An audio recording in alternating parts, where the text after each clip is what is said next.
baby, we are right back into the action, and that action starts tonight in Phoenix. We have the Nuggets and Suns, and I got a player prop for you guys. DeAndre Ayton over 25.5 points plus rebounds. It's a spot we have played a couple times this season. Mixed results. I think it looks like an awesome spot tonight. Very reliable spot for Ayton versus the Nuggets as he fills the stat sheet against them. He's played against them 4 times, including game 1 there the other night. And he's topped this number in all 4 games against the Nuggets for an average of 33.25 points and rebounds against them this season. 21.5 points average and 11.75 rebound average. Game 1 against them, he had 30 combined points plus rebounds. Also a very reliable spot for Ayton throughout the playoffs so far. So the Suns have played 7 games. He's topped this number in 5 of the games. The games he didn't, he played fewer minutes because they were blowing out the Lakers. So Ayton over 25.5 points plus rebounds. Next up, we're switching gears to Major League Baseball.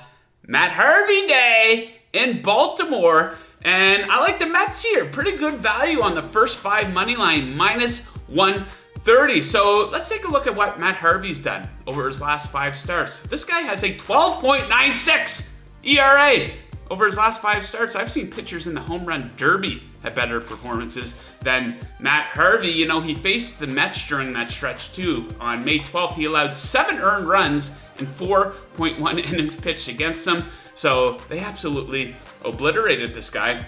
Now he's taking on Taijuan Walker. This guy's been a moneymaker for the first 5 money line bets. 7-2-1 F5 record, in due part to his ERA in innings 1 through 5 being at 1.57.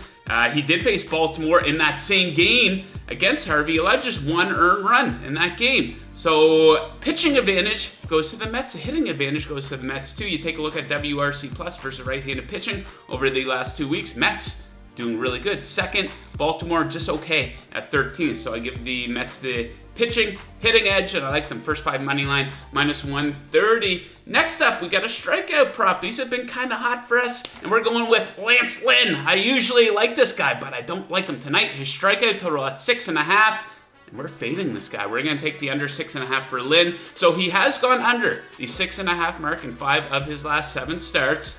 And most importantly, he's going up against a Blue Jays team that is absolutely obliterating right-handed pitching over the last 2 weeks. They rank number 1 in OPS and number 1 in WRC plus, and just as important, they have the 3rd lowest strikeout percentage versus right-handed pitching in this span. So Lance Lynn under 6.5 Ks. Next up, a little bit of hockey here. The Islanders trying to close things out against the Bruins.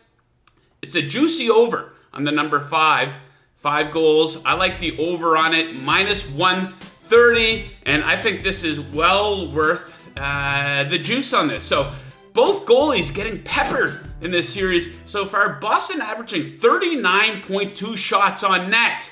Absolutely flying. The Islanders only averaging 28.6, but they do have games of 34 and 42, so they do have the ability to make the goalie busy. And you look at both power plays absolutely clicking in the playoffs so far. 33.3% for Boston, 29% for the Islanders. Now, I put those numbers in perspective. Edmonton had the number 1 power play during the regular season at 27.6, so that just shows you how good the power plays are performing for each team. Then a little bit of a trend, a little bit of a pattern here. 8 of New York's last 9 games have seen 5 or more goals, including 4 of the 5 games in this series. So I like the over 5 -130 quite a bit for Bruins Islanders. Those are my best plays for Wednesday. Hit up that comment section right down there. Let me know what your best bets are for the day. Also, I got a haircut yesterday. Let me know what you think of my haircut. Good luck tonight, and as always, keep chasing that paper. Woo!